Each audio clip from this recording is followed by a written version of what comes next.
Yeah. It's the TANG gang. Yeah, it's the TANG gang. TANG gang. It's the TANG gang. TANG gang. Yeah, it's the TANG gang. TANG gang. Yeah, it's the TANG gang. TANG gang. Yeah, it's the TANG gang. Yeah, it's the TANG gang. TANG gang. TANG gang. TANG gang. Yeah, it's the TANG gang. Yeah, I got an idea. Let's take these beliefs and bad ideas and let's stack them up.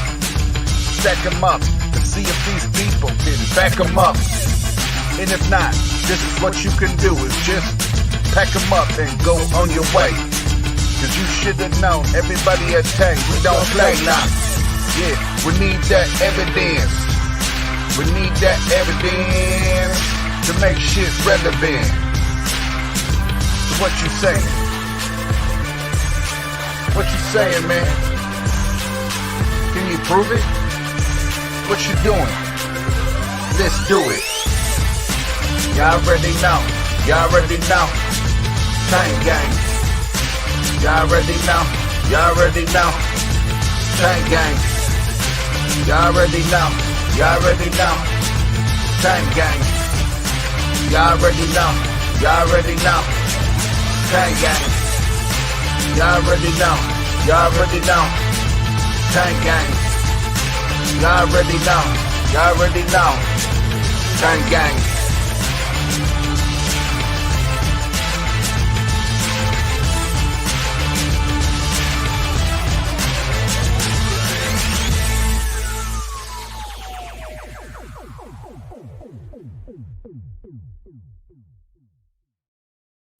What's up, everybody? And I'm coming to you live from my backyard because it is goddamn beautiful out today, and I was not gonna sit inside. And then we also have our poker night tonight, so I'm gonna sit out here. And I'm like, no, I'm not sitting in that studio all night. The only thing you have to do is pardon the train. Hopefully, you don't hear too much with this mic. I'm using my good mic this time, but but no, welcome. And first of all, shout out to everybody in the chat. Thanks for coming to hang out. I want to get to the video pretty quick, so I won't go through the whole chat like I normally do, but definitely thank you for coming to hang out with me and review my first ever like true SC street epistemology experience or session, whatever we want to call that. And I had a blast, man. I really enjoyed it, and I look forward to doing more of it. And that itch has been there to go out and actually, go in on the street and do it. But that whole COVID thing has been fucking that up for quite a while.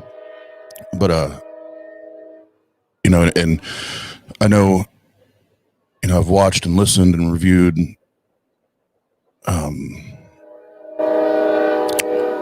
lot of different people's styles, how they approach SE, as far as, I know some people go set up in parks and trails and, areas like that, that I guess are a little more calm, and definitely quieter than where I was at. But, as Apostle Mike said in the chat last night, and it does ring true. I'm not a hiking, biking, trail kind of guy. I don't, you see me out there, that they're already wondering why I'm out there. So I'm a city boy, always have been, and I feel at home posted up on a street corner. And I was like, fuck it, I'm going to go downtown Fort Wayne. And I was literally sitting on a corner. You can't really tell. Well, I guess you can. You probably somewhat tell from the view of the interlocutors. But I just took the table and shit out there and posted up on the corner. But no, it was a blast, man. I had a blast. I'm really looking forward to doing, like I said, doing more of it. And I did see a few of the shout outs or compliments in the chat. Thank you. I appreciate it. And, you know, I walked away and, excuse me, after I got everything packed up last night, I was like, well, for the first one, you know, the first time doing it, I'm happy. You know, there's some, you know, there's some things I missed. You know, I've probably listened to it 3 or 4 times now. There's some things I missed and, you know, opportunities missed. But for the first one, you know, doing it in person, you know, I'm pretty proud of the, you know, the way the beliefs were challenged and that they felt comfortable. And I won't get too much into that because I want to talk about that more as we go through the video. And KCA Randy, round 2, let's go. Yes, I have round 2 scheduled for tomorrow evening. I pushed it. I was going to do it today because now I got the itch.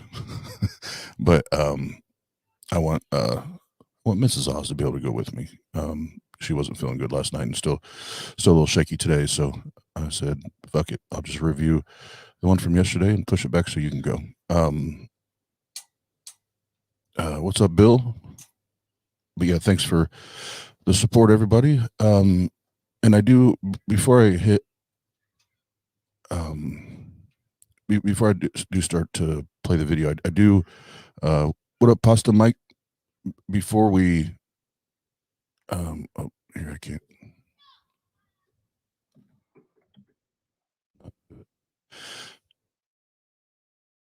Anytime, whether it's, you know, myself on the TANG channel or anybody else that's out doing SE with, you know, especially it's complete strangers that you just met literally on a street corner, you know, or where the people may be.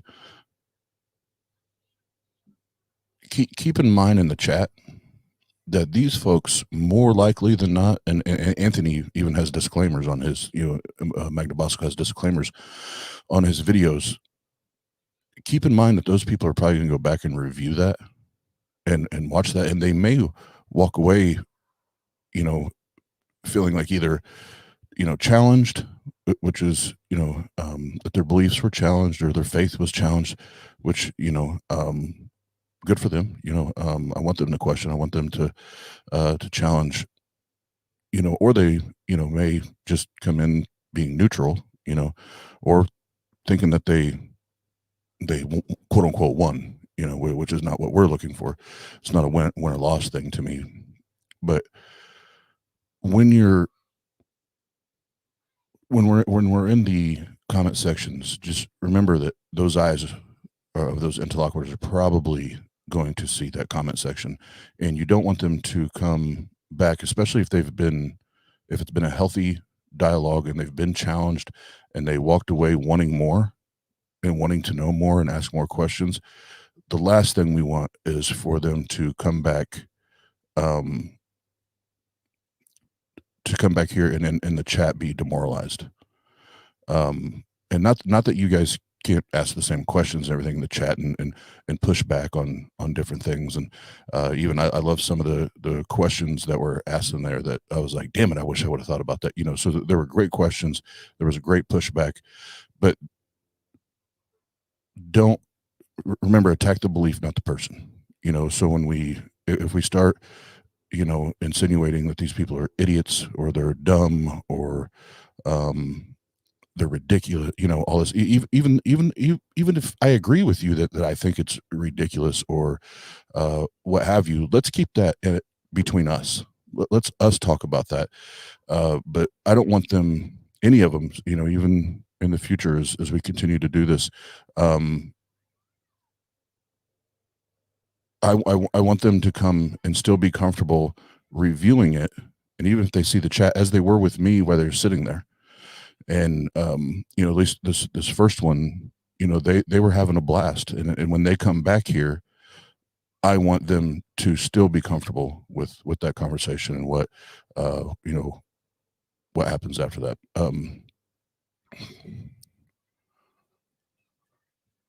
here's a great point. Thank you, Bruce. Would you go view yourself being interviewed and look at comments? Most people will. Absolutely. So, I'm not telling anybody, I mean, I can't. I'm not telling anybody what to do. But, in this process, remember, a lot of us, not all, but a lot of us at one point were right where those people are at. And I would have never had another conversation with somebody if I walked away, from the conversation thinking, or knowing that this person called me an idiot or stupid, or we had a great conversation, and then I go watch the video and all of their, followers and subscribers, and not all, I'm sorry, some of their followers and subscribers are, taking shots and, that kind of thing. More than likely they're not going to engage again because they don't want to, feel or look foolish. So so just keep that in mind. And I reviewed it, like I said, 2 or 3 times. There was nothing like that I was like, God damn, why would you say that? There's nothing outrageous.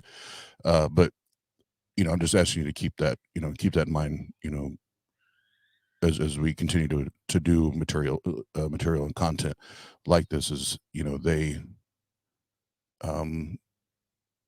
have a deeply held belief, and if you've been part of our channel long enough, I'll say this and we'll get into the video. Most deconstruction and deconversion processes are not microwave. You don't just throw the motherfucker in, when I say motherfucker, I mean, like, it's not like a bag of popcorn. You just throw the bag of popcorn in the microwave, and then 2 or 3 minutes, whatever, it's time to eat. This is a chipping away process, or as I love to call it, the crock pot. It's a slow burn, man. And some people, it takes years to really get through, especially if they've been involved for years, their entire life, like I was, and even the gentleman last night, we were joking around, but I was also being dead serious. He was like, well, I'll always be a Christian. I'll never be an atheist. Yeah, I said that. I remember saying that. You can't ever say never, because if you do have that moment where you get slapped in the face with, some things that really make you analyze your belief, which what I was sharing with them last night, really make you do a deep dive into your faith and your belief. Your whole world shakes, So the reason I say all that, and I'll stop being long-winded, is just remember, be kind, and if anything, yes, ask the questions, because that helps me learn too. That helps me learn when I go back and review. So please don't, push back. That's what we want to do, but if anything in the chat, and encourage them, and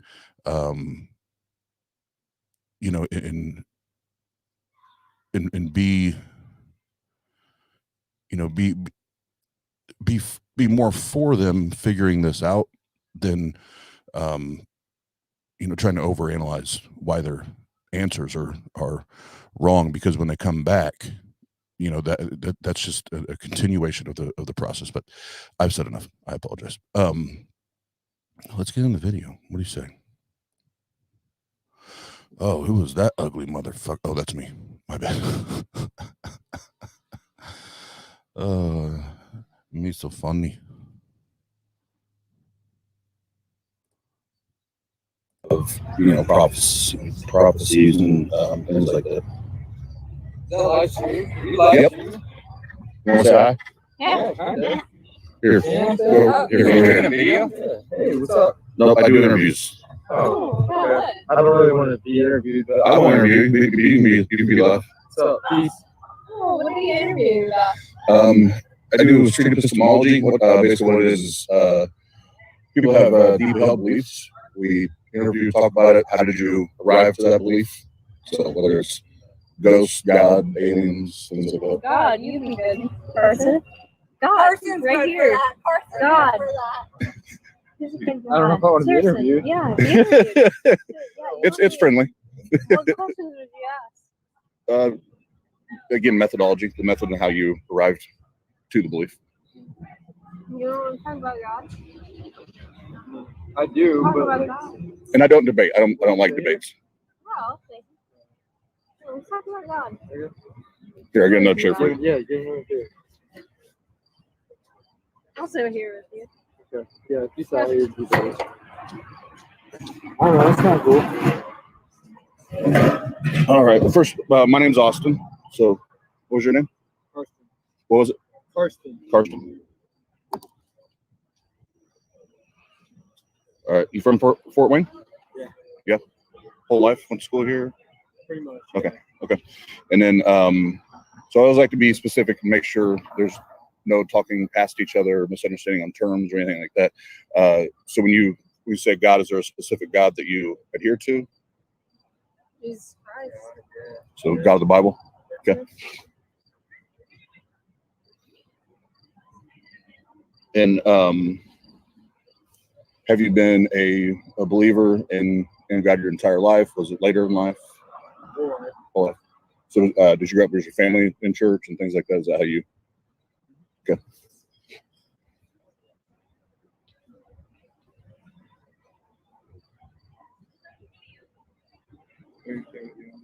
Okay. All right. And then when you think God, do you think God is someone that is active in your day-to-day life and influences your decisions and how you live your life? I think so. For sure. Okay.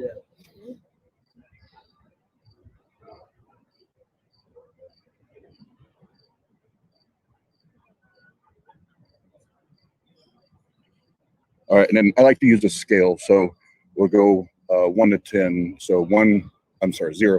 0 to 10. 0 being absolutely there's no way God exists, and 10 being I know that I know for a fact that God exists. Where would you fall on that scale? 10. And can you think of anything that would rattle or shake that 10?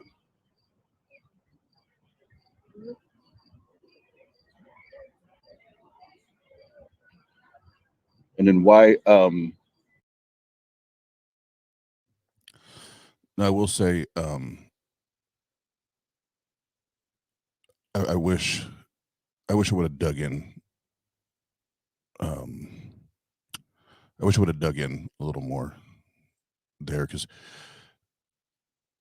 or maybe dug in, kind of circled back around after I asked the faith question, because this isn't something that we can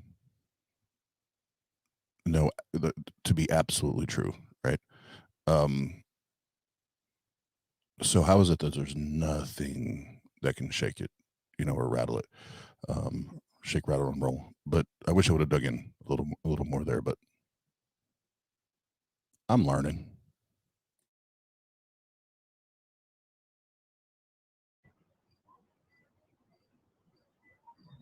What is it that convinces you that God is real? What convinced you or persuaded you, or whatever word we want to plug in there, that God exists?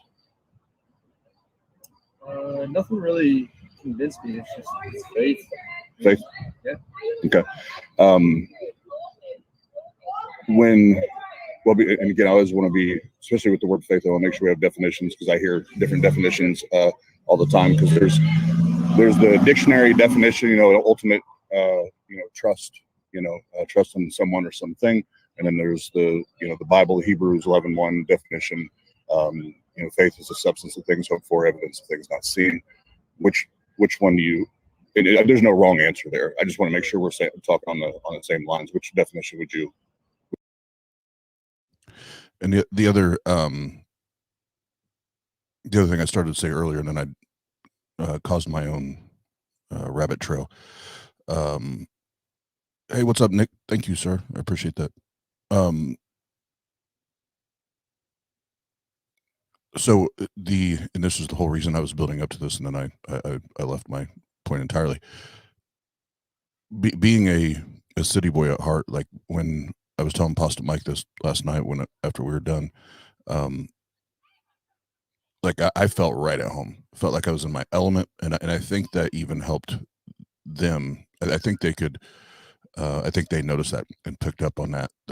Now that I didn't tell anybody that this is my first time actually on the street doing it. Now, of course, I've had many of these conversations, online and Discord and that kind of thing. But doing it, with strangers face to face on the street, this was the first time.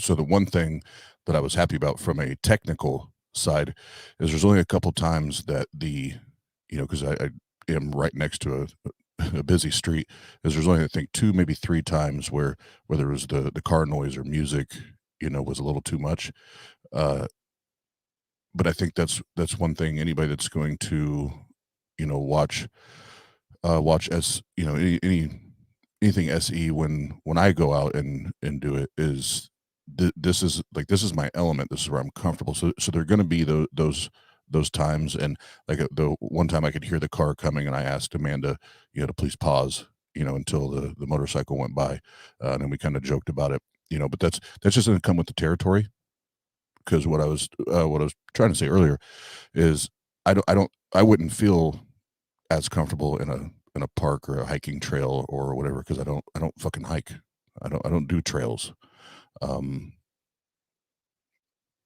you put me downtown anywhere and I'm good. I feel at home, and I think the interlocutor notices that it's just this is just another conversation to me, and so I meant to hit on that earlier. So just know when as we do these in the future, some of that background noise, although it can be annoying, it does play to my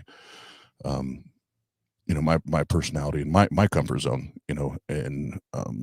and I think that helps them. They see that I'm comfortable and I'm enjoying the conversation, being cool and calm, just makes them feel more at home. So that is all.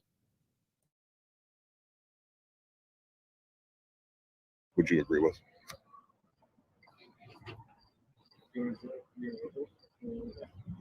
I would say, like, I think I've actually been, so I think this is a spiritual gift. So I think I've been gifted with the spiritual gift of childlike faith. So childlike faith is you just believe. There's no reason why you believe you believe. So Okay. I think I have a childlike faith. Okay. That was loud. And I have to apologize. It's completely rude. What was your name? Amanda. All right. So you said childlike faith. So you believe, just to make sure I heard it right, you believe with no reason or no good reason. Childlike faith is you couldn't explain it, but you just believe. And Okay. like, there's not a lot that can shake a child. Like if you tell a child like what they should believe, like they're probably not going to sleep and they're believe what they want to believe. Okay. So in my eyes, like I have childlike faith. Like you're not gonna tell me like why I shouldn't believe that. I'm just gonna believe it anyway. Okay. No, thank you and for being honest, because a lot of times when we get into faith, people will give me a runaround, on what it is or what. Now I so bad wanted to camp out on the childlike part of that claim, and that he considered it to be a gift. In all of my years being in and around Christianity, I'd never heard childlike faith being a gift, and then furthermore a good reason to believe. So hopefully I get to talk to him again and we can dig in that a little more. But I didn't want to get it was so early in the conversation. I wanted to stay as much as I could stay on track and not get into the weeds. It did go longer than I think I would have preferred, but I also don't want to, when you have people that are wanting more and wanting to have a conversation, I don't want to cut that off, because there's also, or I'm sorry, there's obviously there's questions or fascinations or, whatever that may be. So I don't want to cut that conversation off. So I'm kind of torn on that, but, and I did right around the middle, kind of let it bunny trail, but I think it still felt natural. So I wasn't afraid of it. So I didn't like try to bring it all the way back around until later, when I went back to, the faith conversation. But let's do it. What it means to them, or that sort of thing. Now, that form of faith, the childlike faith, would you or do you apply that to any other area of your life? I'm pretty analytical about any other decision. Okay, that's very interesting to me. So why? Like, I look at the Bible, I look at God, like how He like made an example, and like how you should live, how you should treat, how you should talk to other people. And that's the way I see it. And I will say, they, and if you watched it last night, and as we watch this, you already know this, or you will know this.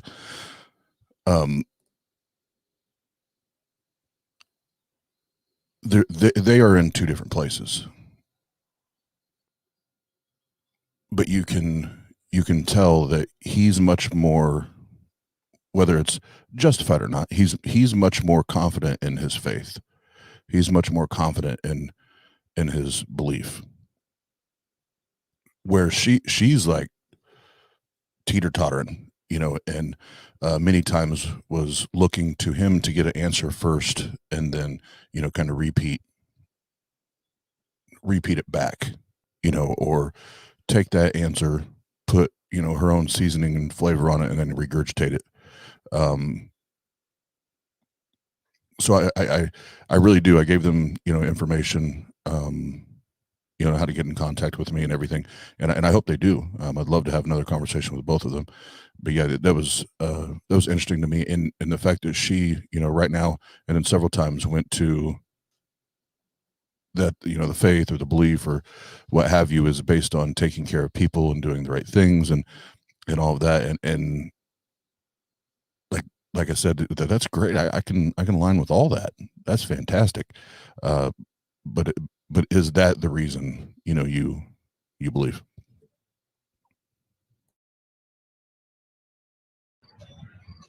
Okay. So if we take the book, take the books of the Bible and God, and we put it over here in its own thing over here, is like, whether it's work, relationships, whatever, would we apply that same type of faith to any other area of your life?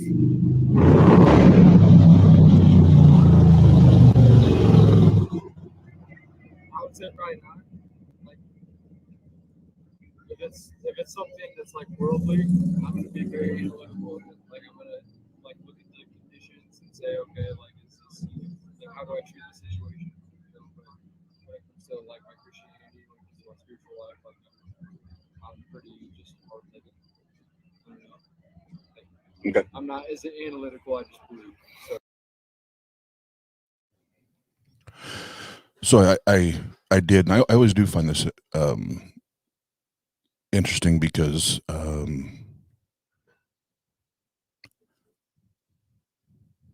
it was me years ago, and now trying to understand other people's reasons for it is,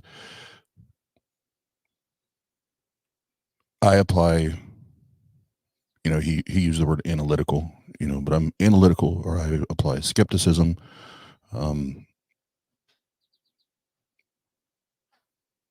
I question things in my life except for this thing. And that's very intriguing to me, because, when I look back, I know now why I did. For me personally, and this, doesn't mean this applies to everyone or anyone. It was that because of the fear of hell and torture and everything I had, it was my safety blanket. Then on top of that, with all the abuse and all the bullshit I went through, it did serve as my medicine, my placebo, that it made me feel comforted that even though these things may have happened to me, it wasn't God that did them. God would have never did that to me. There was, a person or a man that, did that. But God always loves me. He always wants to take care of me, and he's there. And, he does. He just loves me with all of his heart, and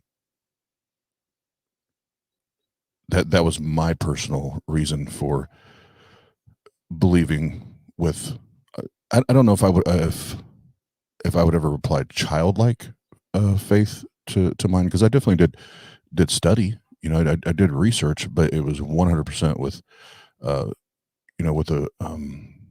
with biased lenses, and my brain lived in a world of confirmation bias when I was a believer, and, so yeah, but going back to why I brought that up,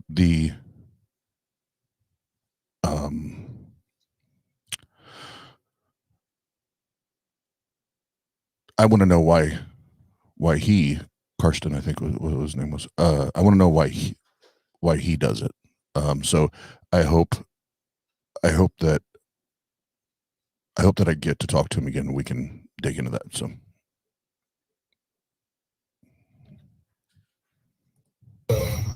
Okay, and why do you think that the childlike faith is acceptable for a belief in a God, but not any other area?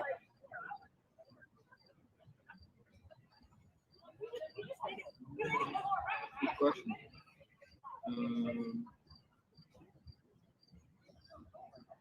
Because I think anything that's happening around us, like in this world, you can make an educated decision. You can look at what's going on, you can look at the factors and the situation and understand, like, okay, like this is what's going on. It's just like the decision that you come to, they'll make you feel like you're in faith in Christianity. Like when things in the world are against you, it's very easy to say, okay, like God's not with you. But like when you had that childlike faith, you can say, okay, like things are looking good, but like I understand that God is still with me, and like even though things aren't great, like he still loves me and he still has a kingdom in my life. Okay, and so in that, and again, thank you for your consistent honesty and transparency. It makes the conversations much more enjoyable and helpful. So is there a way that you and I, or the three of us, can we test that faith to know that it's reliable? I mean, I don't think there's any way to test the faith. All right, no. This was, and I kind of let them just go on purpose because I think it was Bruce said a minute ago in the chat that a lot of times it's the when we go back and hear ourselves say things, right, and the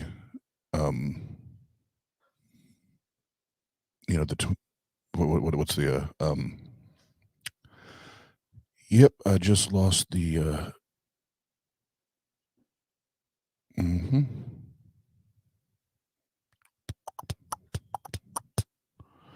yeah, can't remember the phrase I was trying to spit out there, but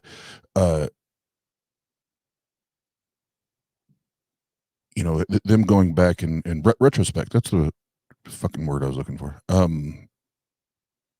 It's always it's always tough to go back, or informative to go back and hear some of the things that we say, you know, and especially if we do have that deeply held belief. So that's why I wanted to stop it there, because I could tell,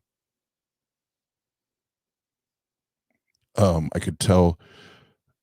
couple times in this conversation, but right here, they were digging. They were digging to make sense of this. And it was very interesting to not just listen to, but watch their body language. Faith. I think it's just having faith. Like believing in God. Like I don't think there's any way to test that. I'd say testing faith is not actually faith. Yeah, I don't think there's any way to test it. Okay, interesting. No, I like that answer. Because it kind of opens other doors. So, what my first question would be: Can faith, again, not just when we're talking about God, but any other area, can faith in and of itself lead us to both true and untrue things? What do you mean by true and untrue? Like, could faith, like, let's say I had faith that Santa Claus existed.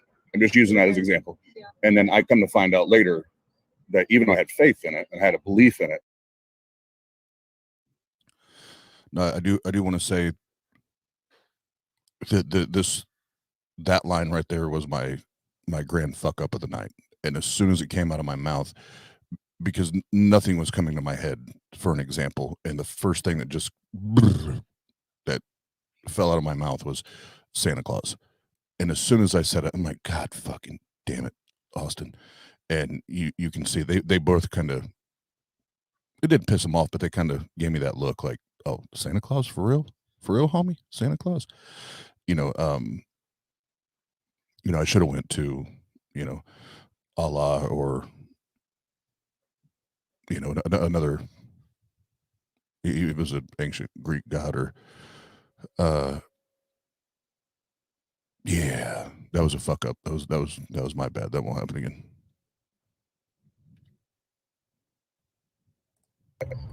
It was still untrue, So can faith in every aspect of our life lead us to both? Yeah. Okay. But I'd say that's a different faith that we're talking about. Like, I can have faith that I'm gonna wake up tomorrow. That's a different kind of faith than what we're talking about right now. Okay. Good. You're gonna say something. No, go ahead. And that's where I because I was really trying to see where they were going. I kind of lost track there, and I realized like a minute or two later what he had just said. So there's my ADHD brain working against me. But now so we'd already agreed to terms. Now you're introducing a new definition of faith. So I should have paused there and brought us back together on definitions to understand, okay, so what are we talking about? If we're going to have two definitions, then we both need to, to agree to operate on those. And when do we operate on one or the other? So I wish I would have caught that earlier, when it happened. So I could have separated that, because that would have made it even, I think that would have made it even more difficult for them to make it rational, and that's one of my I missed that spot. But like I said, I'm learning.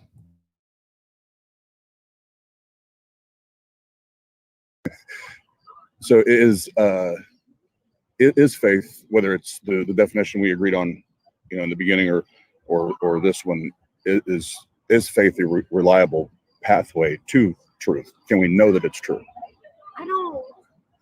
To me, I don't know that for sure, but the way I see it is faith is like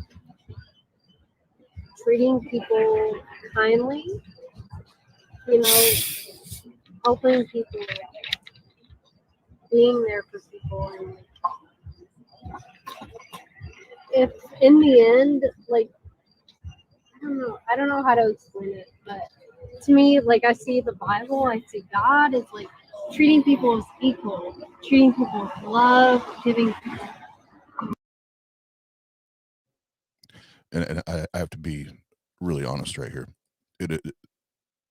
I love SE, and I've been fascinated with it and listening to people practice since I learned what it was.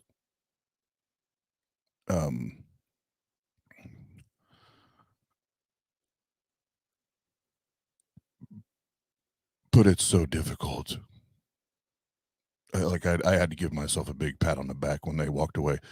There were so many times they were talking about the Bible, and I was like,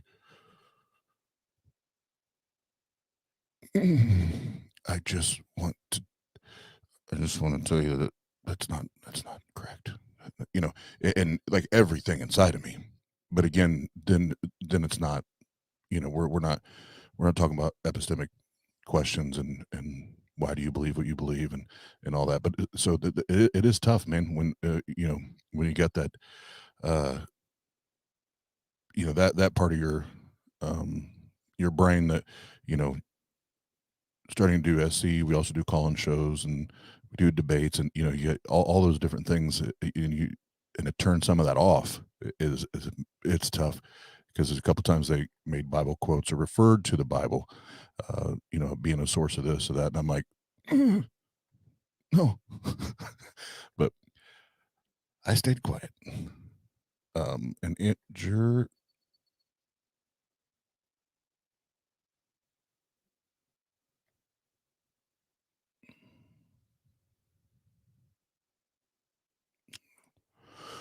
Andrew, I just want to put another perspective out there. If I was them and came here to read the live chat and watch the review, I would feel defensive and like the way some people are talking. Where did I go? And the goal is like the goal is save me from a cult. I'm not saying people are being rude, just that some points of view it could put people on the defensive. Yeah, and that's why when we're doing these, not to rehash what I said earlier, but I do appreciate that, Andrew. Look, we're Tang, man. We're always going to have fun. There's always going to be satire, and we're going to do the thing. We're not going to change who we are. But with this, it is a little bit different, because these people, they're not regular YouTubers, that they're going to come on here and they're used to the banter and they're used to, those things. So these are a little different, and, just keep in mind, we want them to feel comfortable enough to either, talk in person again, or even come on the show or watch the show, or, whatever. And then be cool and comfortable with, with all of our peoples. And yeah, that's it. I won't rehash all that. But thank you, Andrew. I concur. You know what I mean? Yeah. And I agree. All those things are awesome. We need more of that, but it is the faith or the belief in the God. Is faith the reliable way to get us to the God? Before we even connect morality to God, we have to know that the method in which we're arriving to the God is reliable first. So that's why I'm trying to, because that word faith has always been one of my favorite words to discuss, because it's difficult. It's fun, but it's a difficult conversation to have. So that's why I always like to ask people that, because if faith in whatever form can lead us to true and or untrue things, why would any of us use that and that alone as the method to believe in a God that we can't test or have knowledge of, but only believe? Right. And like I said before, I think testing God is not faith. When you test God, it's okay, like I want this result, and if I don't see this result, then it's not real. That's not true faith. Then how would we ever know? Take faith off the table. Then how would we ever know or have knowledge that God exists? Never know. That's the thing. You It's never know. faith. Like we have the word of God. It's been given to us. Yeah. There's historical evidence.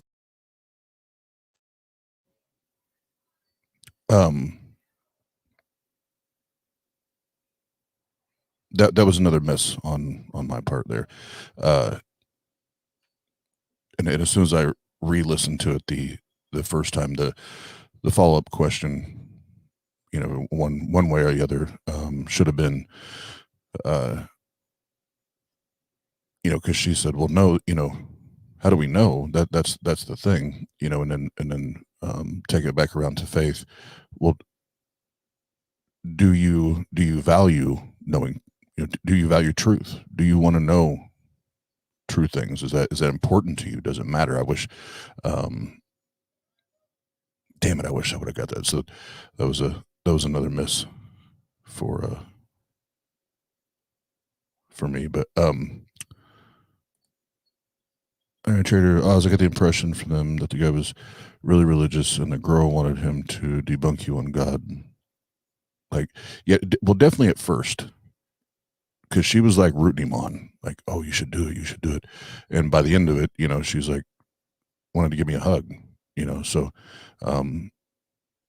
which I the fact that they wanted to keep talking and they wanted to keep asking questions was huge.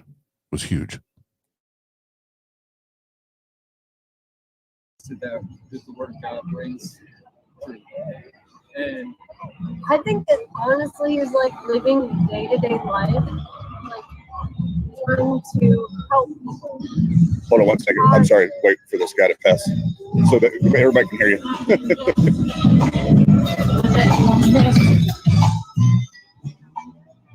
I don't think it was loud enough. You should turn it up. Go ahead. I'm sorry. No, I think it's just about being positive, helping people, like day to day, and like what the end is, whether you go to heaven, hell, whatever. I don't know. Who knows? But it doesn't matter. Like I feel like day to day, you should be trying your best. Oh, I to agree. Be the best person that you can be, whether that be like being positive, helping other people, saying hi to someone, smiling. Like that doesn't matter. Like I think that's what you should be doing. and I like what you say about like it doesn't matter. So to me, like, So don't mind the dog in the background getting fucked up drunk. Don't mind that at all. But and the one good reason I kind of already hit on this.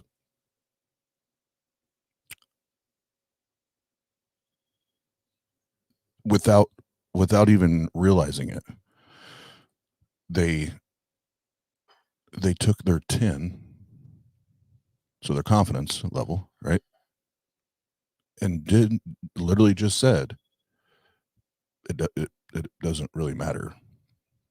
None of that really, because you know, I think it's here later. They say that this life is meaningless. Okay, so next time we talk, these are things that all have noted, and we need to chop that up and get in the meat and taters and see what's going on there, because that's to me that's a big leap from one spot to another. my faith is like, so we live in a world today where like America is very divided, the world's very divided. Like, you know, you have Republicans, you have Democrats, and like, it doesn't matter what side you're on, you're gonna find problems with what's going on in the world. So like my faith gives me a higher hope. So it doesn't matter what's going on in the world.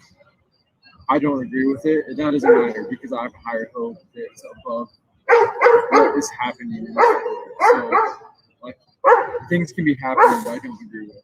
Okay. And no. like I'm not gonna let that get to me because my hope is higher than that. Yeah. No, and everything you guys said there as far as how we treat each other as people and take care of each other, I'm all for it. You know, I guess my follow-up question that would be is God a necessity in that equation? I think that God is a necessity. Yeah. So if Let's say analogy. God wasn't a thing. Yeah, that's what I'm Say saying. that he wasn't a thing, and the Big Bang happened. Like, I wouldn't even know what to think what, if that makes sense. Like, God is like,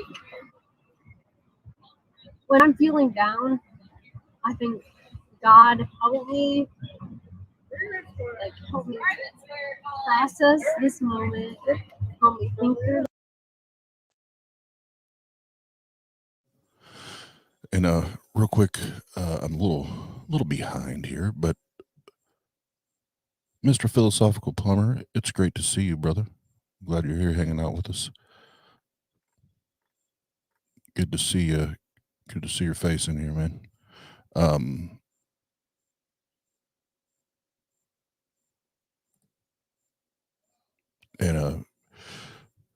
you don't want to jump in.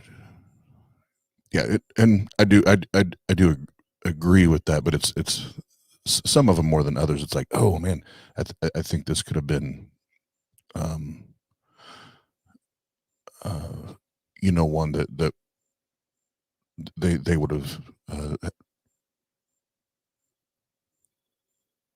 they would have struggled with their own rationale and had to question how they rationalized that claim, in their head. So yeah, I'm not beating myself up because I do agree with what you're saying. And the more they're, the more they talk and they reason and say it out loud and get to go back and forth, the better. So I agree.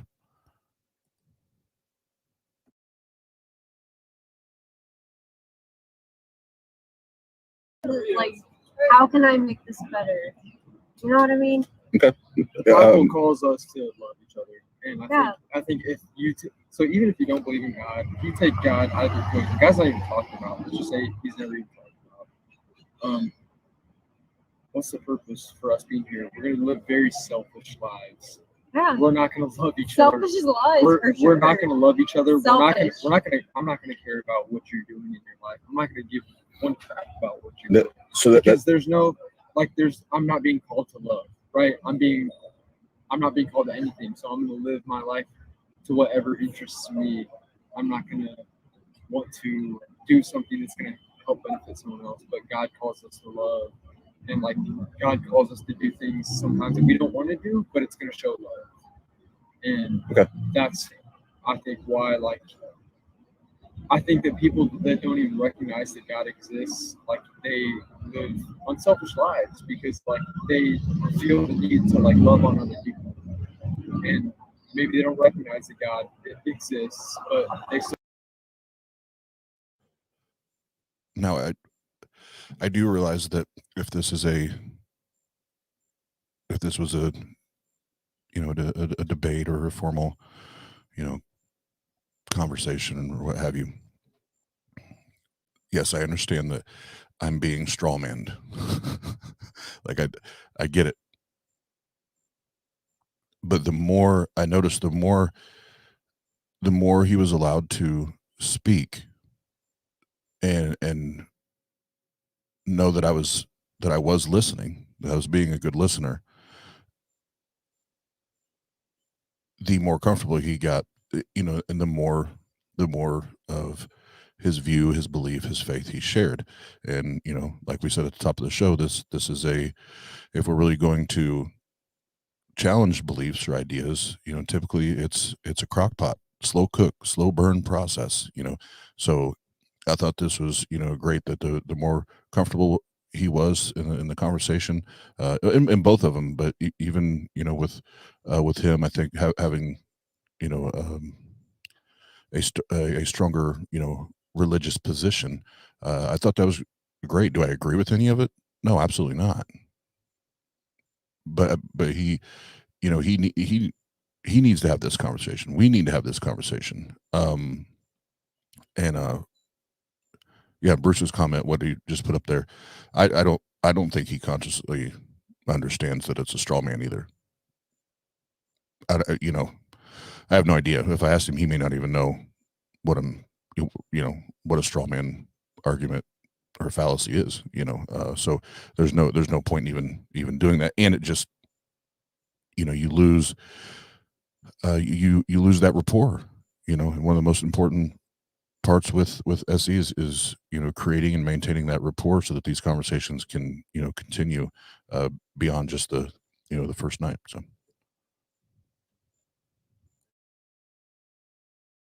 So recognize that there's need to love on people, and that they only have that feeling because it does exist. Okay. No, that's great. And yeah, I could go on for 2 hours talking about that. But I'll ask one, maybe two more questions. And I'll let you guys get to dinner or whatever. And I won't hold you up. But hypothetically speaking, let's say tomorrow there's a discovery or science somehow proves and can demonstrate that there's. Yep. I told him one more question when we're done. And they can show and demonstrate that there's not just the Bible God, no gods exist tomorrow. Okay, so you've lived your life up to this point. Do you automatically start becoming a worse person tomorrow? I wouldn't believe it. What's that? I said I wouldn't believe it. I wouldn't say worse person. Well, that's what I'm saying. If it was like, it could be demonstrated, like there's no denying. We couldn't deny that. Okay, these things don't exist, and we now we know that it's a fact.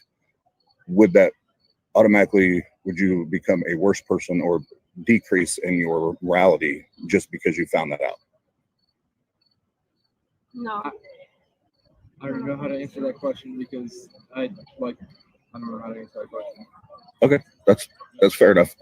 I will. I'll write the name of our channel down for you. all right, so well, first let me touch on what just happened there. So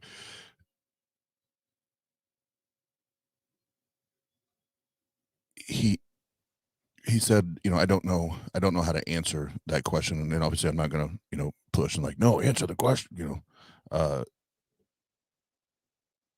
My instincts tell me he didn't want to answer the question, because that's a whole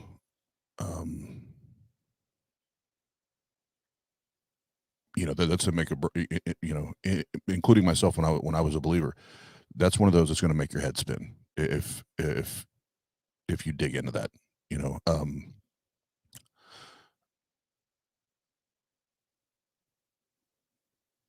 So again, I hope I get to talk to them again, because these are the things that I want to review, and go over again once they've had some time to chew on it and think about it. But these next few minutes, I think, are like fucking awesome, and I'll talk more about it here when it all goes down. But you can really tell here in 5 minutes or so how engaged they really are in this conversation, and that this is a very important conversation to them. And I'll let the video do the talking, and then I'll review. That way, if you guys want to go back and watch this or whatever later, you can. Yeah. So what prompted you to start this? What's going on? So a couple different things. There's a gentleman named Anthony Magnabosco. He's on YouTube, and he's down in Texas, and he does this, and I fell in love with it, just because it's friendly conversations, and I love talking to people about why they believe what they believe. I think it's fascinating. So I do that. Then obviously we have our YouTube channel where this is now because of COVID and everything, this is the first time I can get out and do it in person. But we've been doing interviews similar to this, but on digitally, for a year and a half or now, whatever it's been. And then I was a Christian for 34 years ish. And then I came out as an atheist about 3-4 years ago. So I still love. So what made you come out as atheist? To give you the short version, I come from a line of pastors and ministers, and my mom was a music pastor, and it finally hit me one day that I'd never really sat down with a critical eye. And what I mean by critical is really examining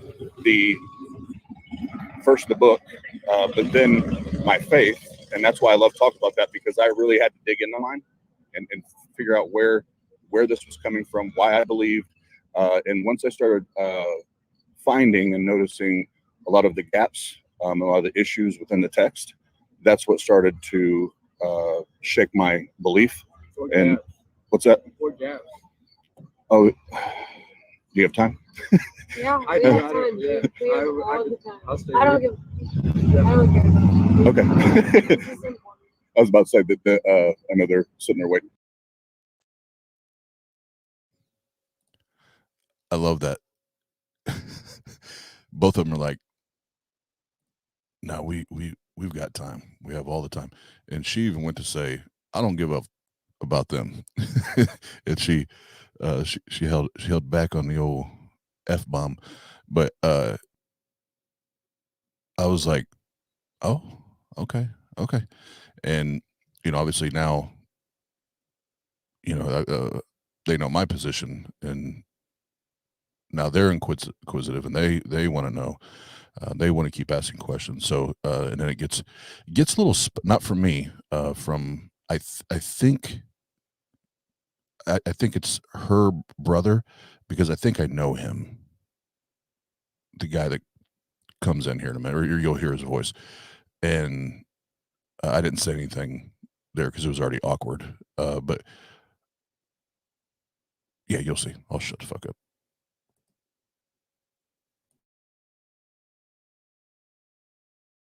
And when I say gaps and holes, I mean issues that I have. So first of all, like slavery, in the Bible, mutilation of young children, genocide. Old Testament or New Testament?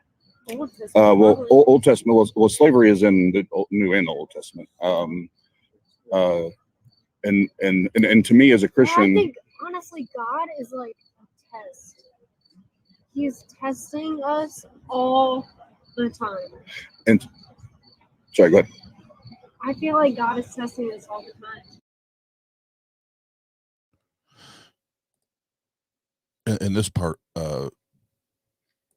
again, looking back at when and I was a believer, I say this, and I would say this to anyone's face, because I honestly feel this way. It breaks my heart. It absolutely breaks my heart when I hear people talk about God being this God that's always testing and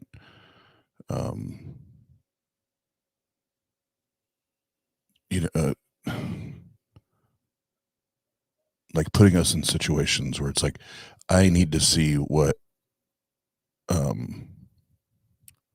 you're capable of. How much you do love me. How big is your faith? And yeah, it does. It does break my heart, and I'm comfortable. Even if they were watching this right now, or they watch this later as a review, it does. It absolutely breaks my heart. I hate that for people. So.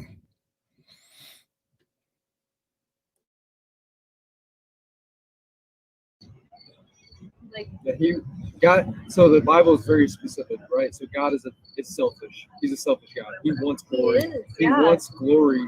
He wants the glory, right? So he wants people to be devout, and he wants people who are going to be devoted to the faith, people who are going to serve him, rather than, okay, like, I kind of believe in God. Like, if I say I believe in God, like, okay, if I die, I'm going to go to heaven.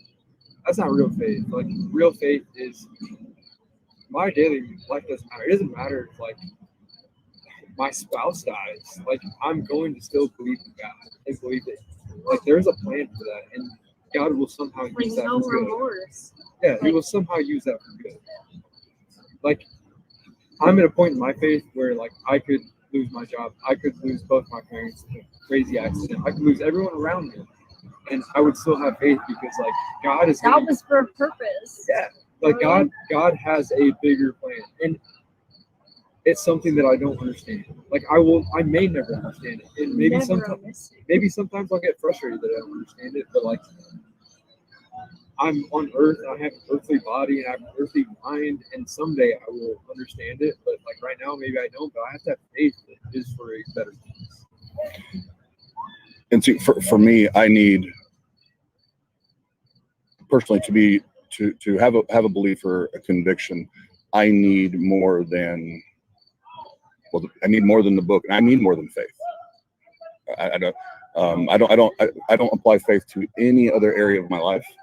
So why would I do it there? You know, and that's how I got to where I'm at. What more do you need? I mean, I could. There's you know, there's a lot of atheists that'll be extreme, you know, and ask for crazy stuff. But You're being rude to them. Go ahead, because this is Yeah, getting we're- into like. All your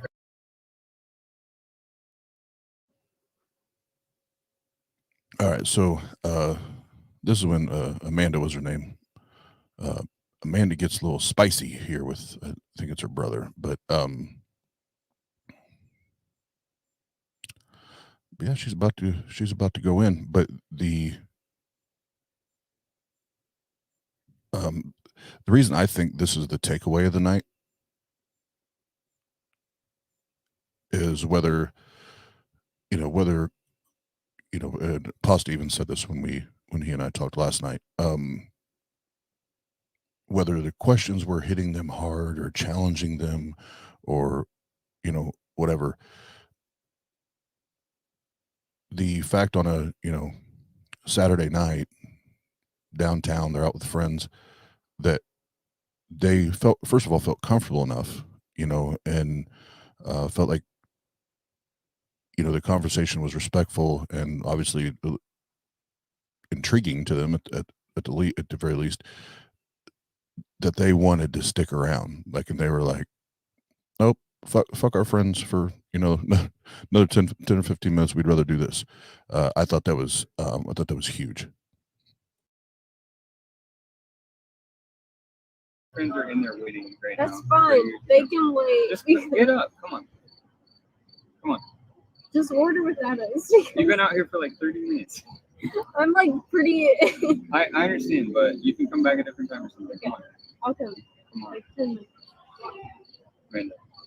Please, Chase. No, dude, I appreciate you doing this. It's cool, but come on, guys. Come on. We're having a really good Come on, conversation. Chase. We are actually having a good No, I'm not joking. You guys are pissing all of them off, so come on. Well, go order. They have ordered. That's what I'm saying. They're going to be done That's before fine. you guys are I done. don't care. I'm not hungry.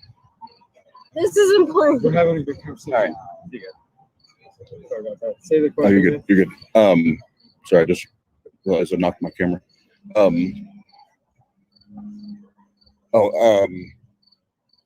What would I need? That's I think about that all the time because I get. So yeah, that was a huge win. It was a huge win, and like I said, with that level of interest and wanting to keep the dialogue going, I hope I hear from him again.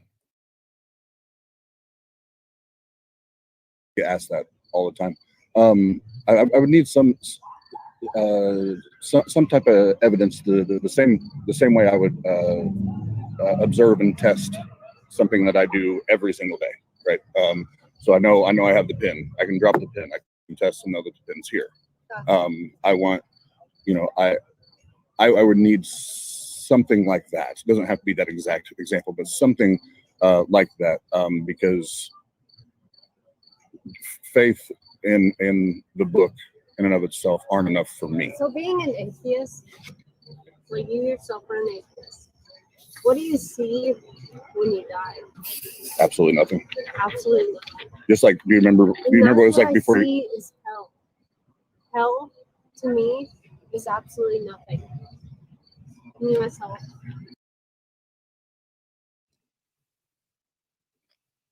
And see,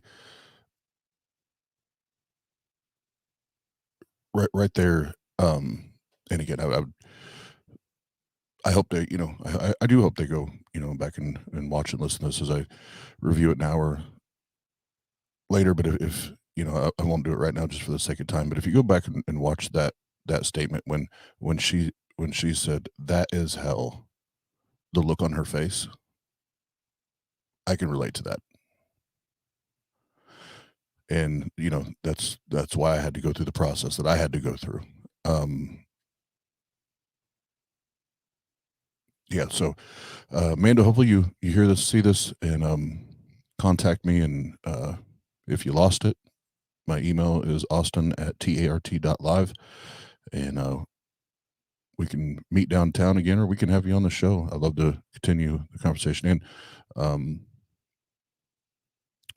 with course, I have it written down. Corsten, I apologize. I have a terrible memory, but both of you, love the chat.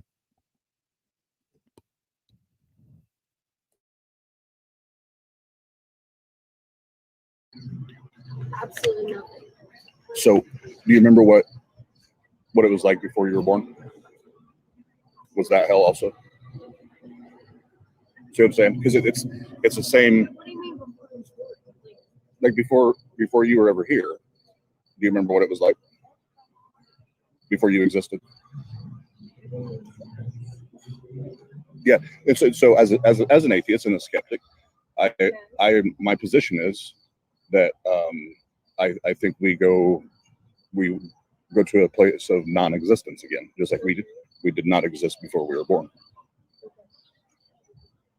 So that interests me that you have that belief. I know I get that belief because I have like me myself, like I have battled with myself, like should I be a Christian or should I be essentially an atheist?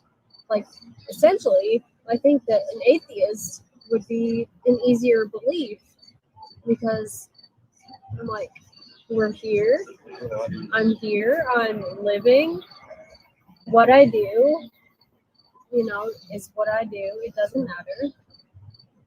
And in the end, I die and I die, you know? That's what it is. And I think that's the easier route. Like you're gonna think that's the easier route. You're gonna live a more selfish life. You're gonna say, okay, these are the things that I want, these are the things that I care about, and I'm gonna make sure I do everything I can do to like live a happy life. But for me, like personally, this is not saying that this is how someone needs to live, but like personally, like I'm gonna live a happier life if I live very modestly, but like can show love to other people and bring other people to the same group that I am. And I think that we all want a slap in the face from God. Like we all want God to say, listen, I'm real. This is the plan that I have for your life. Like this is what you need to do.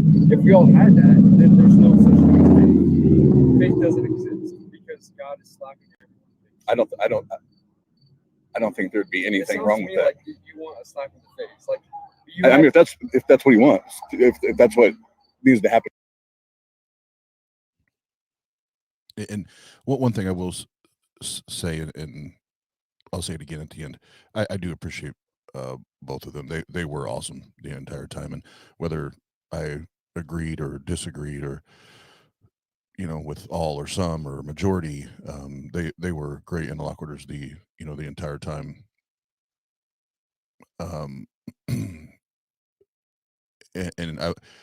I was even able to inject some humor, you know, in there, and I could tell they appreciated that you know, even as the conversation grew, you know, and went longer, you know, I wasn't getting hostile. I wasn't getting, you know, and he went back, you know, to what I'd said previously, and you know, well, you need, you know, God to slap you in the face, you know, and I had fun with that. Well, absolutely. If that's the route we got to go to demonstrate to me that the God exists, then you know, by all means, slap me in the face. You know, I do. If it is true, I do want to know that it's true. It's just up to this point, I don't find good reasons to believe it's true, and I love that. I love that even this late in the conversation, that it's, you know, still very good questions, very good conversation, but you know, we can still throw some humor in there, and I thought that was important.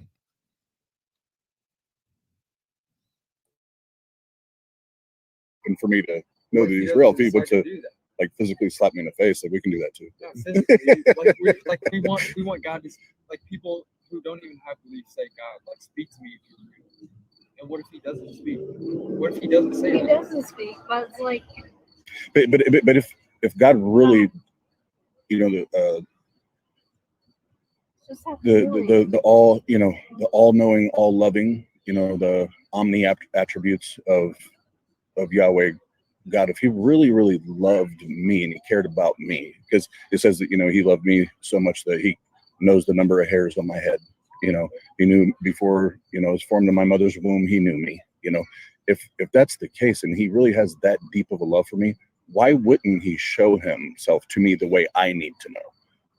Because it's just like, you know, your partner, or your spouse, or what have you. What is the way? Like, how would he show you? Also, you know, keep in mind here that this is when I said up top that I kind of I allowed the bunny trail to kind of happen, because I wanted them to know that they could ask me questions, and that I was also going to give them, you know, the most honest answers that I could give, and be polite and be kind, you know, just like they were, you know. So I know this isn't necessarily, you know, part of the street epistemology practice, but I felt like in this moment it was important for me to let them ask questions, and I think they were intrigued when they found out that I was a Christian for 30-something years.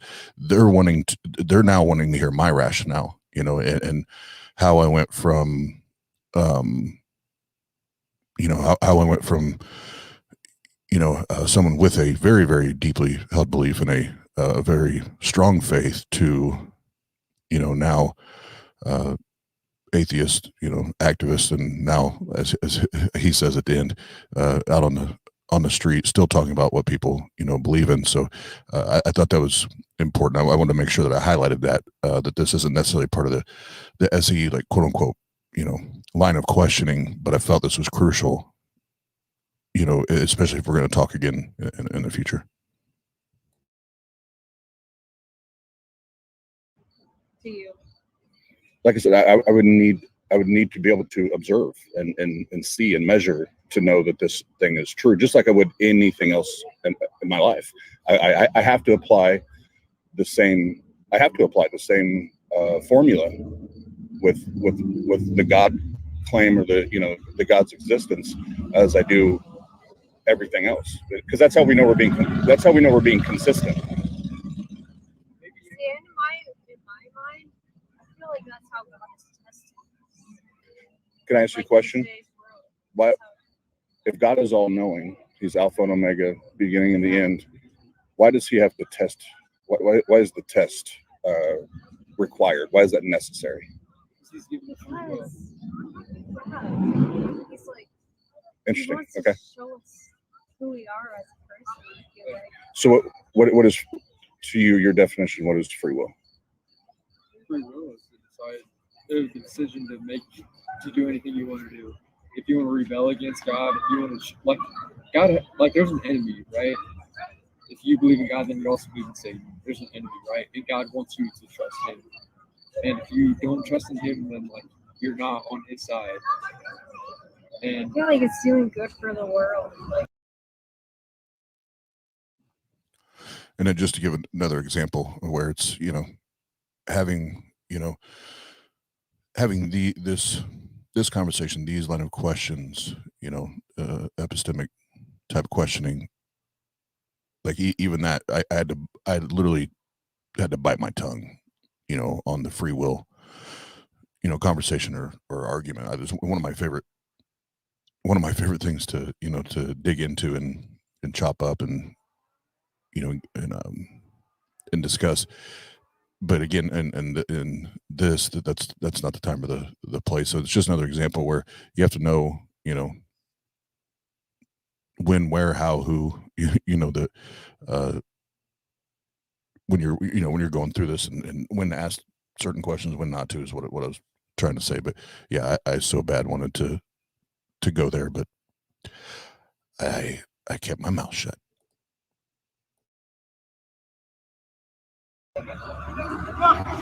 do everything you can every day to, whether it's like to make one person feel good or do good for the world, like day by day. I mean, try to do what you can. Yeah, I look at this world and like if I was an atheist, I'm just putting my like I never will be, but if I was an atheist, like I said that once. well, yeah, that's okay. I'm messing with you. No, you're good. Like if I was an atheist, I don't know where I would put my hope. Like I would look at the world and say, No, I've been there. This is No, I completely really messed up. have Like, been there. and that's why I'm okay with what's happening. Like I don't agree with everything that happens in the world. I don't agree with anything that happens in the world almost. But like I'm okay with it because this world is temporary. No, I've definitely been there where I'm like, it would be so much easier to be like not believe in God at all and just live your day by day life for yourself, not care about anybody else in the world.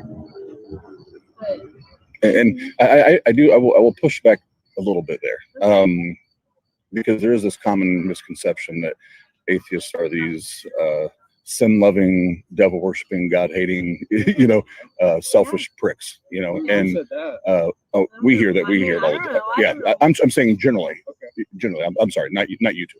Yeah. And like here in Fort Wayne. Yeah, and again, typically,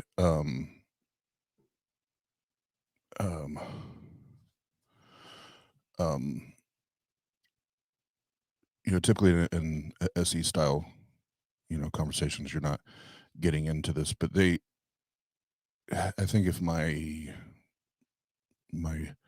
memory serves me correctly, I think this is like the third time they had made this, assumption or insinuation. So I felt like, all right, now that they know that I'm an atheist, I think this is a healthy place to push back and help them understand atheism, that it's not, it's not the devil worshipping, sin loving, God hating pricks. We're most, not all, most of us are good people, but I didn't want them walking away still holding that false narrative, or at least trying to conquer that false narrative, and hopefully that helped. But that's why I did that there. I felt like at the third time it was time to, like I said, push back and say something.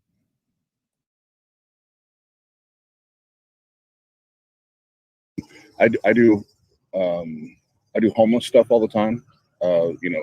Feeding, clothing, sleeping bags. I do any type of charity stuff I can do. Like I go out of my way because not only are atheists in a position where they just lack a belief, or they it's absence of belief. Not all, most of us are humanitarians, and we do the best we can do to contribute to society and contribute to the person or people next to us, regardless of whether that person believes or doesn't believe. So I do have to push back a little bit there because I don't think you were directing that straight at me, but to assume that it's just I live my life as I'm gonna do me. I don't care what anybody else thinks. I don't care how it impacts anybody else. That would be not be accurate of most of the, not all, but most of the atheists that I agree that with I what you're saying. that I talk to. I as a person, as a human being, taking religion out of it, I think that humans are generally wired to be good people. Given the circumstances that some people are brought up in, they may not make the best decisions, but I think generally, as a society, we all want to be good people. Unfortunately, good people who don't believe in God still suffer in the end, is what we believe. But I still have the belief that people are generally designed to be good and Is that what does the Bible say that? The Bible tells us to love. Well, no, does it say that we are born inherently good? No, the Bible tells us that we're born in sin. Yeah, and our faith is we filthy. are born into sin. I struggle with sin every day. Yeah. Me myself. What's sin? What do you mean? What is What is sin? Let's pretend let's pretend I'm ignorant to all this. What's that's a sin? good question. I like that question. Sex before marriage. That's me. There's a lot of sins. I mean, Cursing. sins is I anything. don't know. It's anything that's dishonoring to God. Yeah. So if I were to tell you right now that you are wrong for what you believe, that would be a sin. Like, I'm not going to come against you and tell you that you're wrong. If I tell you that you're wrong, like, that's a sin because I'm not loving you. Like, I want to show love to everyone, and it's not my position to tell someone what they should believe. I just want to tell someone what I believe and tell them the hope that I have. But like, I mean, I could give you, if you give me 30 minutes, I can probably write down a list of things that are considered sins. But in my mind, a sin is something that's not honoring. Yeah. Oh my God. Okay. I had a question and it just my ADHD brain, I just lost it. Going back to the born. What Paul say? We were born with a depraved mind.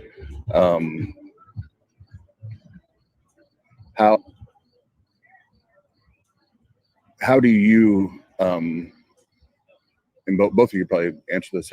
How do you ground that and make sense of that and accept that your creator that knows you and loves you and knew you before the earth, created you to be deplorable and nasty and sinful and disgusting? How do you ground that and accept that as part of a loving nature?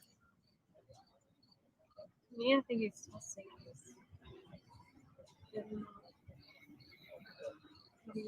Like God, when God first created man, He created man to like worship Him. Adam and Eve were created, like Adam was created to worship God. Eve was brought into the world. Sin had now become a thing. Like once sin entered the world, now we as Christians, like we as people, we're not good enough. Like we had, like our hope lied in somewhere other than I ourselves. don't think it's us being not good enough, but I think it's what has been created not being good enough. Us being tested against that and trying to avoid that. I don't know, just being. Yeah, I don't know. That's actually a loaded question because like there's things that happen before man walked the earth. Like Satan fell from heaven. Yeah, and if he watches this later, which I hope he does, or if he's watching now, this the part of the conversation is coming up here. This is where earlier they asked me why I don't believe anymore, and the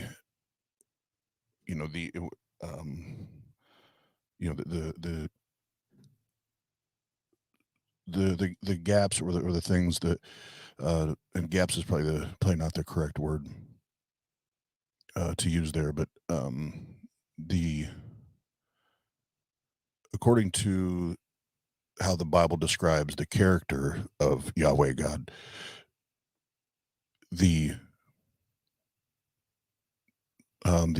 consistent falling short of said characteristics, is one of the things that stood out to me. Once I really started to dig in and met people that were much smarter than I am, and going through and be able to ask questions and and view and learn and read with critical lenses rather than through lenses of faith or religion or anything else. And when we get into this part in a second, I'll kind of chat about it when he gets done talking. But actually, the point that I wanted to make here is if you go back, when we're done here, and I know the camera was a little off. I didn't realize that he had moved his chair until her brother or whatever came out, and I moved the camera back. But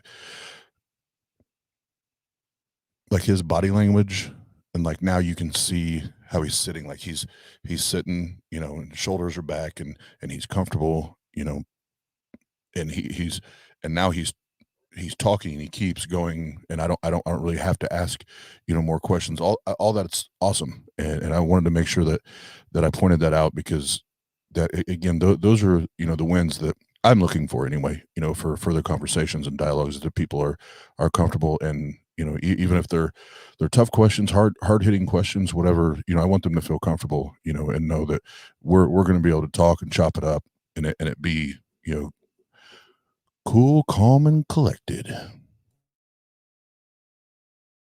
Right. So Satan existed before man existed, and once Satan was once an angel, right? He fell from heaven, and now he's an enemy.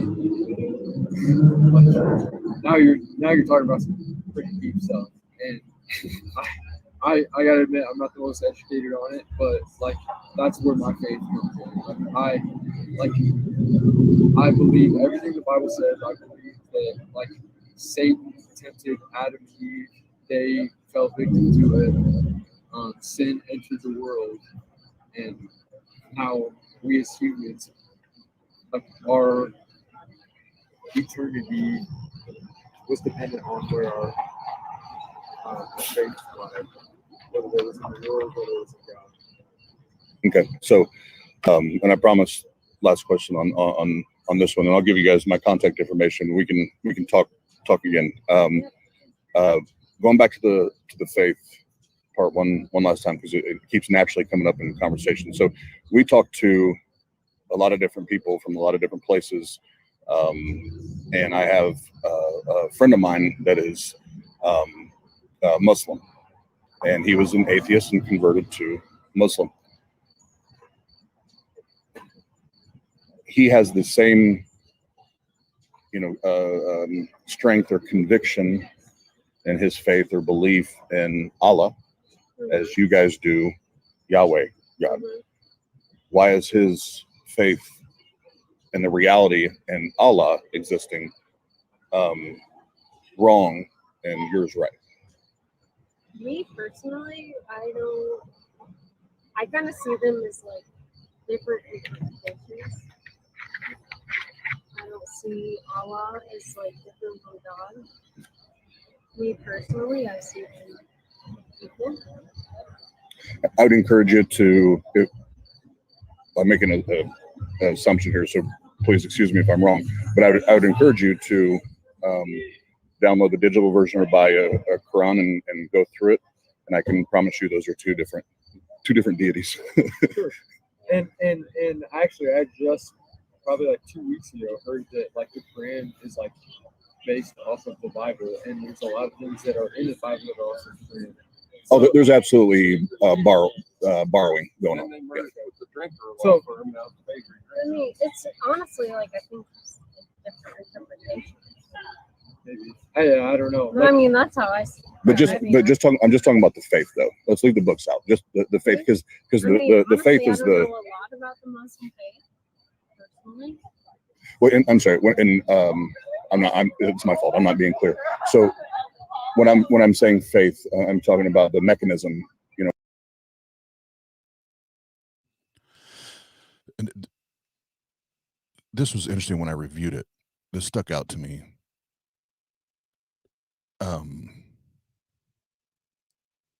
That they're categorizing their faith as the religion, and not the mechanism or the the method to arrive them to their said God. I thought that was interesting when I went back and rewatched it. I definitely missed it the first time, and I'd love to talk to them about that a little more, because I think that would help them, as far as the the outsider's test of faith. I think that'd be huge, because yeah, we could have dug into that a little more there.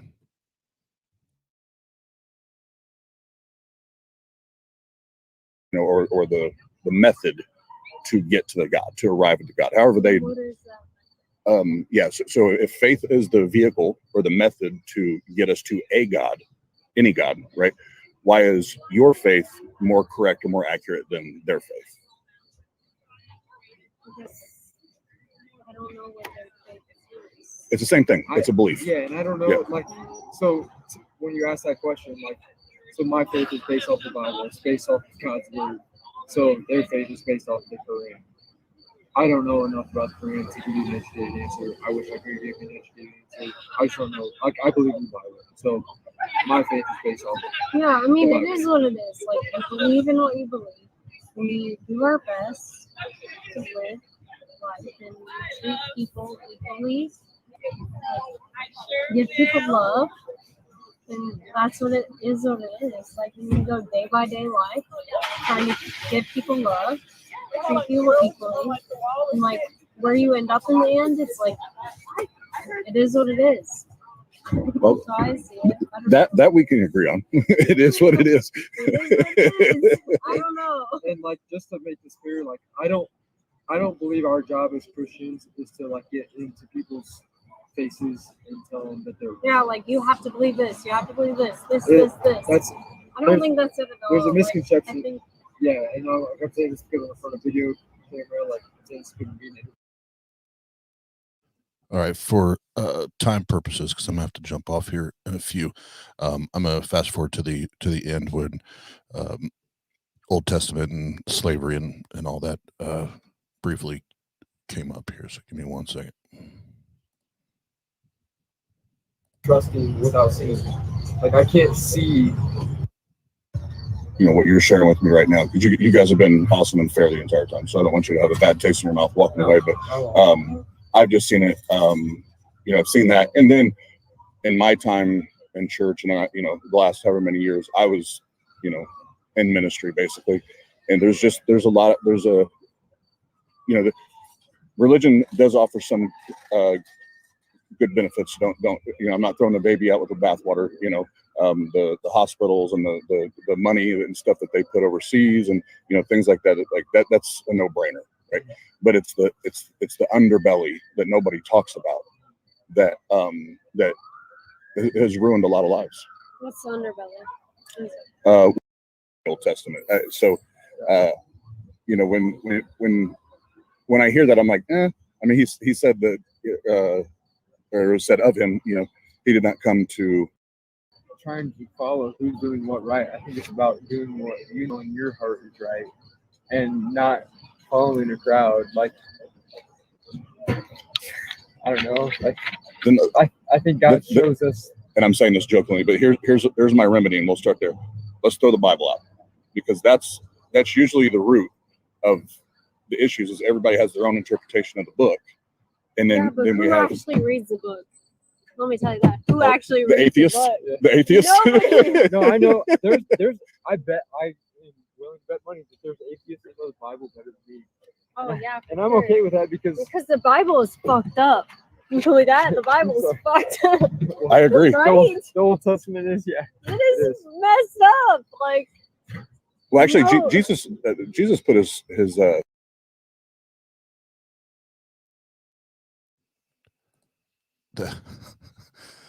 that was one of my favorite parts of the the evening when she was like, Bible's fucked up. I was like, yep, it sure is.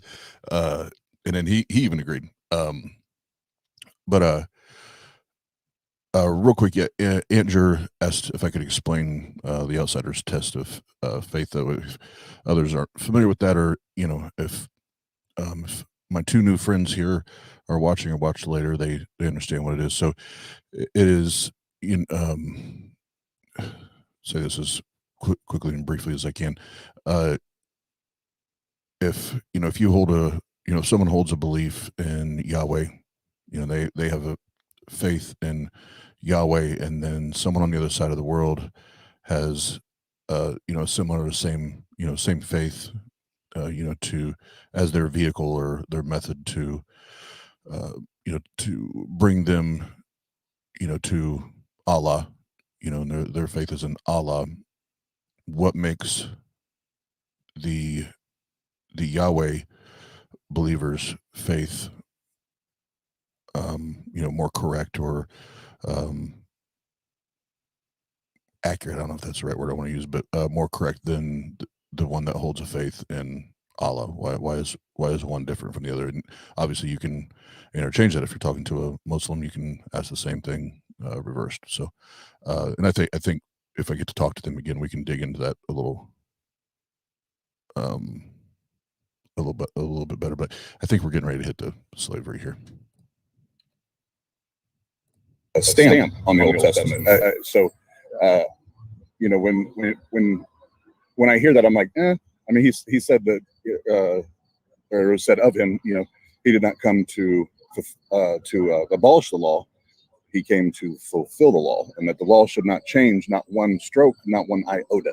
So Jesus didn't come and do away with it. He signed off on it and said, nope, all that shit that happened, it's still cool, and they still endorse slavery and but killing homosexuals and. Okay, so like, I understand. Like, I understand fully. Like, if I put myself in an atheist shoes, I would say, okay, why does like starvation exist? Why do abortions exist? Why do all these bad things that happen exist? And that's a tough question to answer. And Really, it's just God testing us. And honestly, like, those kids who are aborted, like, I believe that they're actually kind of lucky. They go straight to heaven. They're saved. A child, the Bible says, is saved. So, like, although I don't agree with abortions, like, I also am not the, like, crazy person that's going to get in your face and say, if you get an abortion, like, you're just the worst person ever. Like, I think that child is in heaven, I don't know. I think same thing with slavery. Like, yeah, they lived a rough life here on earth, but those slaves may have had the opportunity to know Jesus and have their faith. And if they were killed through their slavery, like, who's the real winner in that situation? They're in heaven. And yeah, that's just giving God an out.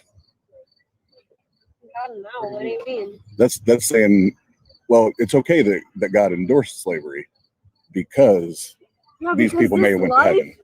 This life doesn't matter. Like, okay, what's after this? So slavery. Is what matters. So slaves look to us, like me and you, like, slaves look like they have it pretty rough. There's like millionaires. Pretty rough.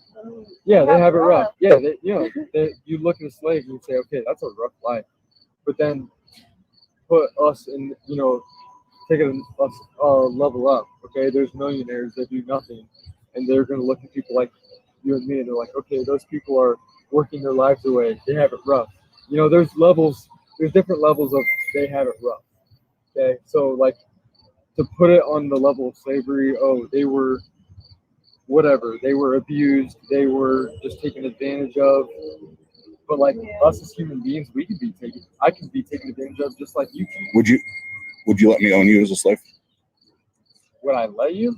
I probably wouldn't let you. No. I mean, let's say like you didn't have a choice. Like I paid. I own rights. Like I own rights to you. You're my property now. It wouldn't change the way I view anything. Like, but would you let me own you as property? If it was the law, then yeah. Interesting. Yeah. Like, I don't know what I would do about it. Like, I would see it as like, God, how do you want me to view this, like, situation? Yeah. That's interesting. And I know that's easy to say because I'm not actually. I mean, how else do you view it? You're like. Oh, I'll tell you, my answer is hell no. I'm running. Well, okay. It ain't going down like that. I don't know. Like, it's just different when you have a higher hope. Like, yeah, and like, it is. I have a house right now. If I lost my house, if I lost everything around me, like, my mindset wouldn't change a whole lot. I'd be disappointed, Yeah. but like Damn. my hope this sucks is in that this happened, but my hope is in a what's higher next? place, and that's what like I don't know. I can't really explain it. It's great. It's a great feeling. Like anything can happen to me, and I would have that higher hope no matter what. it's like positive energy, like I don't know, positive outlets. I don't know.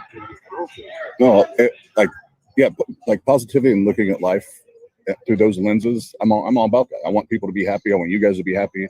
My friends to be happy.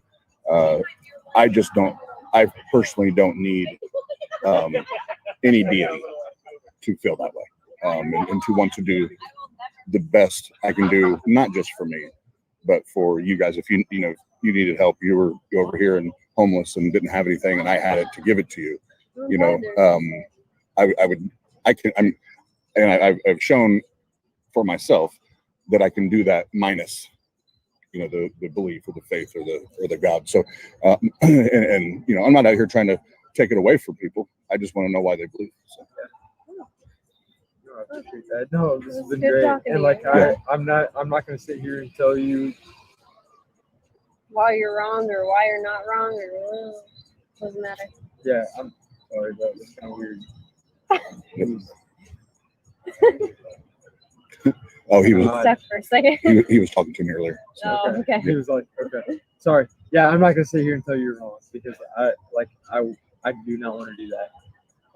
What I do want to say is the fact that you are doing this right now and having this conversation and you're set up here with a table and a webcam and a computer. To me, it feels like there's a tug on your heart, and like there may be a seed that's planted, and like I'm not here to tell you that you need to believe something that you used to believe and now you don't, but like I don't know, I kind of have, even though you don't believe it right now, I kind of have a hope that you will at some point. Well, there's a lot of people in my family that have that same. Yeah, and I don't know, I just wanted to say that like I'm not going to tell you that you're wrong. Like I don't want to say that, but like the fact that you're doing this right now tells me that you still question things. You still have to thought. I want truth. If there is a God, I want. One of the things that I hear a lot, and now I say it a lot, is I want to know more true things than not. So if it is true, I want to know it. I don't want to believe things that aren't true. So if we use the word truth in there, then yes, I'm always seeking truth. But there has to be certain standards of evidence, to get there. I think you're fine. We'll see. I'm hunting. Yeah, I know you are. I can tell you are. I can tell. I want a hug. Yeah. No, dude, Seriously. this is great. We gotta go because we have friends too. that are waiting. Yeah, on I know they're like, mad. Tell them Yeah. tell them all I said sorry. No, you're good, man. I appreciate Cool. it. Thanks, guys. Good Yeah. talking to you. Yeah, You thanks too. a lot.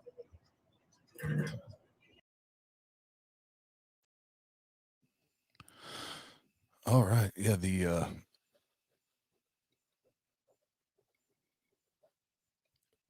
that last part, that was probably the most difficult part of the evening for me, because for those of you that know what's going on with my mom and all the religious fanatics in our family and their sphere of influence, I'd already had more than my share of that this last week,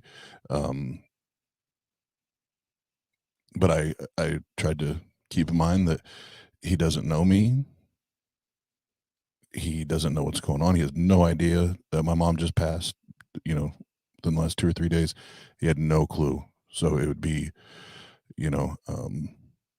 ridiculous to lash out, in that moment. And that's why I tried to laugh and play along, and let the humor go and not end it on a bad note, because that's, yeah, that's just, hopefully had he known what, my last week looked like, he wouldn't have did that, but he had no clue. But that was the toughest part. That was the toughest part of the entire hour and a half, whatever it was that we talked, because just because of the just because everything going on. But yeah, like I said up top, for my first like on the streets, like boots on the ground SE session, I walked away happy, and I know some tweaks that that I'll make, and I don't mean just questioning some tech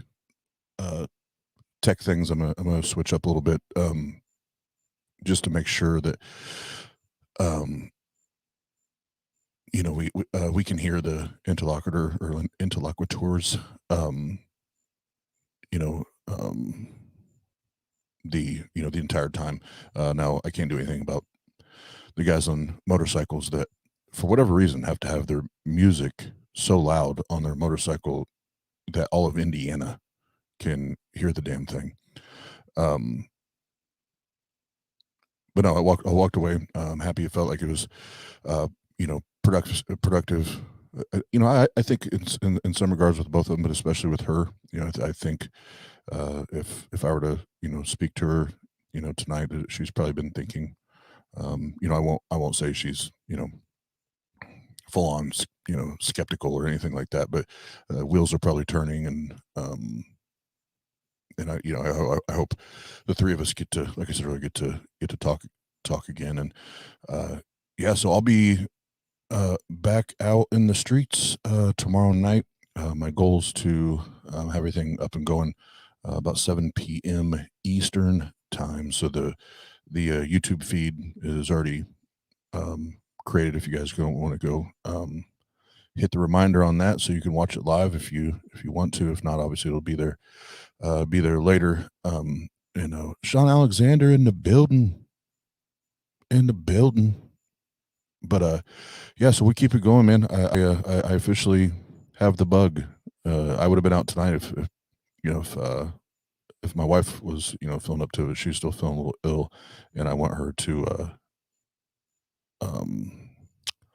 I want her to be able to go out and experience it too, because she's been looking forward to doing it, or going in with me and supporting me since fucking COVID started. But yeah, I think that's it. One more time I'll put it, and thank you guys, everybody in the chat, for the love and the support on that, and I'm glad you guys enjoyed it. And I've got a few critiques, like the Santa Claus thing, and that's one of those things. As soon as it came out of my goddamn mouth, I was like, "Fuck, Oz, why did you say that?"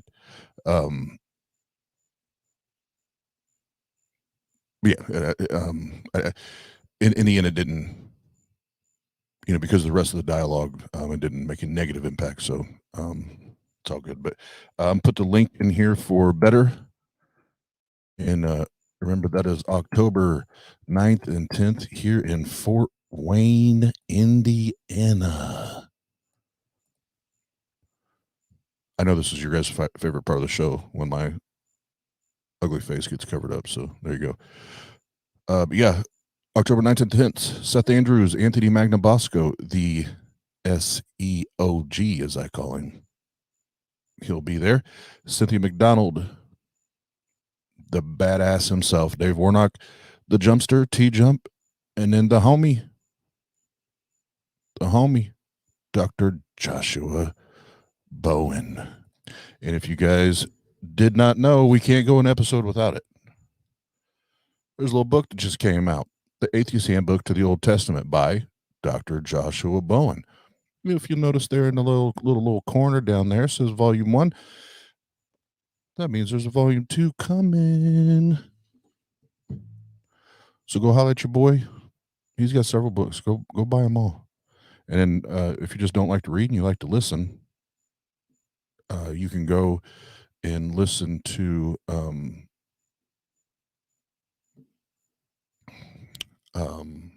Amazon or wherever you like to. No, Audible. I'm sorry. Go to Audible and download the audio version of Dr. Josh's book, and you will get to experience the orgasmic sound of Seth Andrews narrating for 11 and a half hours. You're welcome, world. But no, love y'all. Appreciate y'all. Thanks for hanging out. I'm getting ready to go say goodnight to the wife, and I'll probably stream our poker night tonight. I'm already late for it, but probably stream that if you guys want to hang out there. But if not, 7 p.m. tomorrow night. Peace. Yeah. It's the Tang Gang. Yeah, it's the Tang Gang. Tang Gang. It's the Tang Gang. Tang Gang. Yeah, it's the Tang Gang. Tang Gang. Yeah, it's the Tang Gang. Tang Gang. Yeah, it's the Tang Gang. Yeah, it's the Tang Gang. Tang Gang. Tang Gang. Tang Gang. Yeah, it's a Tang Gang. Yeah, I got an idea. Let's take these beliefs and bad ideas and let's stack them up. Stack them up and see if these people can back them up. And if not, this is what you can do, is just pack them up and go on your way. Cause you should have known, everybody at Tang, we don't play now. Yeah, we need that evidence. We need that evidence to make shit relevant. What you saying? What you saying, man? Can you prove it? What you doing? Let's do it. Y'all already know. Y'all already know. Tang Gang. Y'all already know. Y'all already know. Tang Gang. Y'all already know. Y'all already know. Tang Gang. Y'all already know. Y'all already know. Tang Gang. Y'all already know. Y'all already know. Tang Gang. Y'all already know. Y'all already know. Tang Gang.